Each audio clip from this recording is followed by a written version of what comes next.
오늘 본문은 레위기 13장 56절에서 59절입니다. 빤 후에 제사장이 보기에 그 색점이 엷으면 그 의복에서나 가죽에서나 그 날에서나 시에서나 그 색점을 찢어버릴 것이요 그 의복의 날에나 시에나 가죽으로 만든 모든 것에 색점이 여전히 보이면 재발하는 것이니 너는 그 색점 있는 것을 불사를 지니라.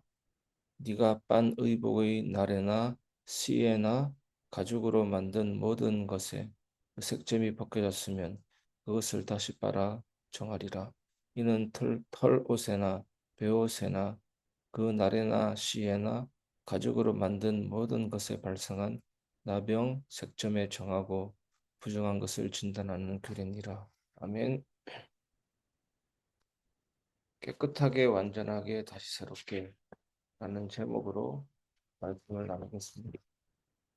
우리는 종종 삶의 얼룩을 대충 빨면 되겠지라고 생각합니다.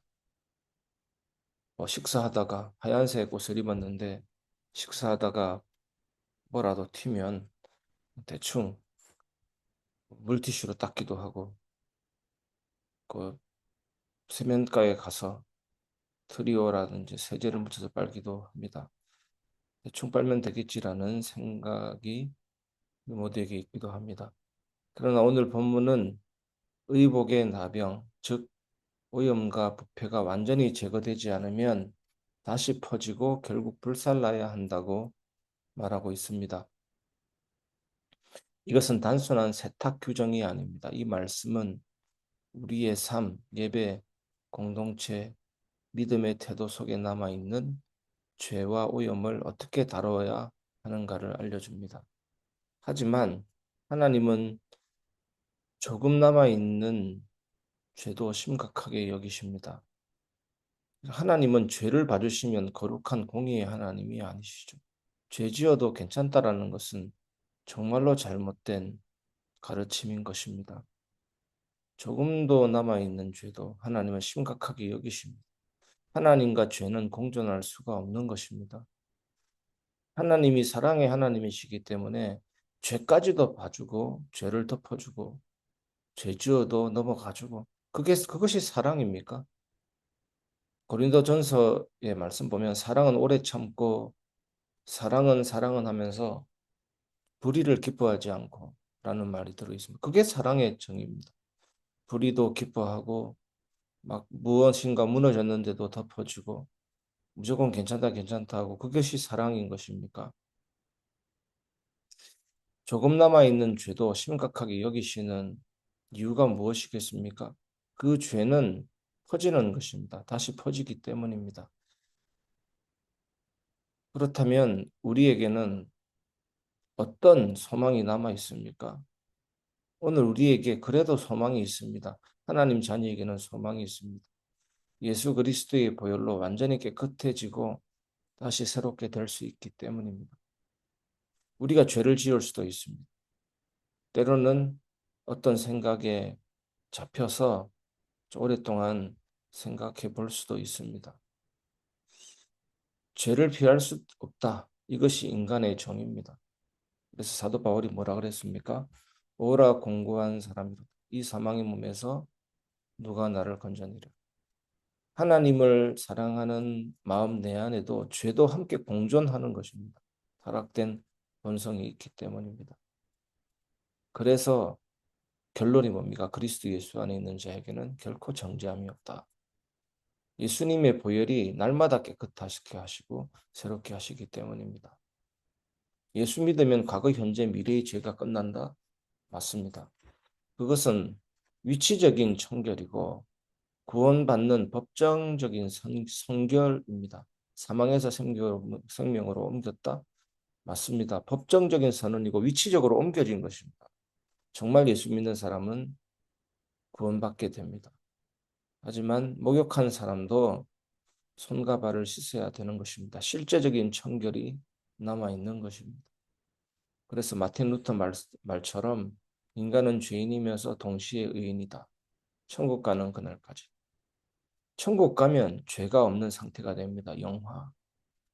그래서 성령께서 우리를 거룩하게 만들어 가시는 성화의 여정이 있는 것입니다.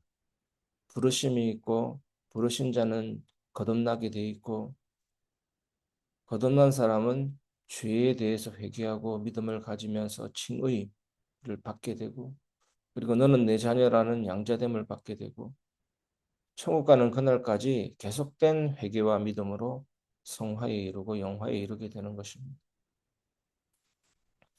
첫 번째, 겉으로 보기에 좋아 보여도 깊이 들여다 보아야 합니다. 56절에 보면 빤 후에 제사장이 보기에 그 색점이 엷으면이라고 되어 있습니다. 얼룩이 엷어졌다고 사라진 게 아닙니다. 제사장은 더 깊이 자세히 확인합니다. 우리는 종종 겉으로 보면 멀쩡하게 보입니다. 그래서 이 정도면 괜찮아라고 넘어갑니다. 하지만 하나님은 외모보다 중심을 보십니다. 사무엘상 16장 7절. 예배도 마찬가지입니다. 외형만 갖춰진다고 해서 진짜 예배라고 할 수는 없습니다. 교회도 성도도 제사장의 눈, 즉 하나님의 말씀의 빛으로 들여다보아야 하는 것입니다. 말씀은 우리의 생각과 뜻을 꿰뚫어 나누는 생명의 칼입니다. 히브리서 4장 12절. 두 번째, 죄는 절대 놓아두면 안 됩니다. 남겨두면 반드시 퍼집니다. 57절은 단호하게 말합니다. 재발하는 것이니 불사를 지니라. 완전히 제거되지 않은 죄는 다시 재발합니다. 공동체 안에 있는 비난, 미움, 음란, 탐욕도 그냥 두면 괜찮겠지라고 생각해서 그냥 두면 반드시 올라옵니다. 하나님은 찢어버려라, 불살라버려라 라고 하십니다. 마태복음 5장에서 예수님은 눈이 범죄하면 뽑아버리라고 말씀하십니다. 이것은 문자 그대로 눈 뽑고 팔 뽑고 혀를 뽑고 이런 의미가 아니잖아요. 죄에 대해서 단호하라는 말씀인 것입니다. 교회 공동체는 죄를 덮는 것이 아니라 회개함으로 정결케 되는 곳입니다. 회개가 그렇게 얼마나 중요합니까? 인간은 죄를 지을 수밖에 없는 것입니다.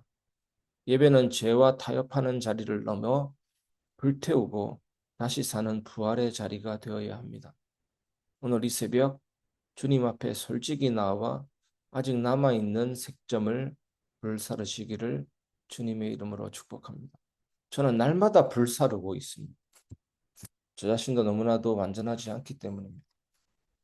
하지만 그 회개라는 은혜의 셈이 있기 때문에 날마다 보혈로 씻게 됩니다. 문둥병자 나아만이 요단 강물에 7번 몸을 담갔듯이 저는 예수의 피에 몸을 계속 담그고 있습니다. 그것이 올바른 일이든 올바르지 않던 일이든 우리가 판단하고 선택할 때 하나님 앞이 아닌 개인적인 판단과 선택할 때 저는 항상 양심의 찔림을 느낍니다. 하나님 저희 죄를 용서하시고 더욱더 하나님만 의지하게 해달라고 기도합니다. 양심의 자유를 얻고 영적인 통로가 차단됐던 것이 열리는 것을 많이 느끼게 됩니다. 세 번째, 예수 그리스도의 은혜는 다시 빨고 완전히 새롭게 하십니다. 58절을 보시면 그 색점이 벗겨졌으면 그것을 다시 빨아야 정하리라고 하십니다. 흥미로운 점이 뭡니까? 다시 빨아야 된다는 것입니다. 다시 빤다는 게 뭡니까? 은혜는 한 번의 회개로 끝나지 않고 매일 새롭게 우리를 씻으십니다. 매일매일입니다. 우리의 삶은. 요한일서 1장 9절 만일 우리가 우리 죄를 자백하면 그는 미쁘시고 이로우사 우리 죄를 사하시고 모든 불의에서 깨끗하게 하실 것이요.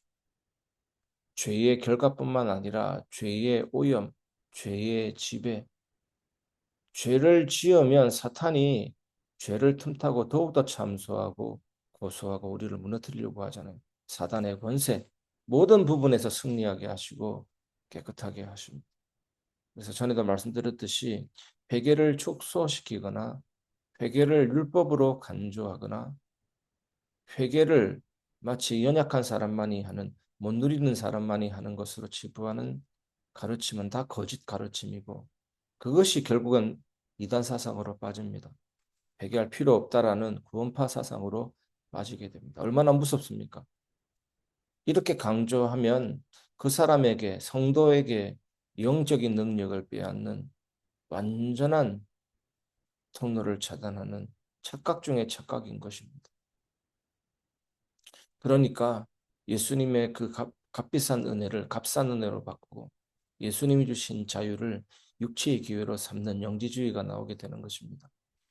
예수님의 피는 오늘도 나를 다시 빨고 다시 살게 하십니다. 교회는 상처 입은 자들이 다시 씻음 받는 곳입니다. 그래서 교회는 상처 입은 자들이 모이는 곳이고 다시 빠는 곳이기 때문에 여러 가지 모습이 보일 수 있습니다. 교회가 하나 돼야 된다는 것이 뭡니까? 생각이 일치되고 의견이 일치되고 무슨 로버트도 아니고 그것이 아닙니다. 우리의 지도자 대신 오케스트라 지휘자를 바라봐야 악기들이 연주되듯이 예수님을 바라보는 것입니다. 때로는 의견 다르고 부딪힐 때도 있고 욱할 때도 있지만 그래도 그 사람이 예수님 바라보고 있다면 하나 될 수 있습니다. 진정하게 우리가 추구해야 될 가치, 하나의 본질로 하나 되는 것입니다. 교회가 이 본질로 하나 되지 않고 다른 것이 강조될 때 분리가 되는 것입니다.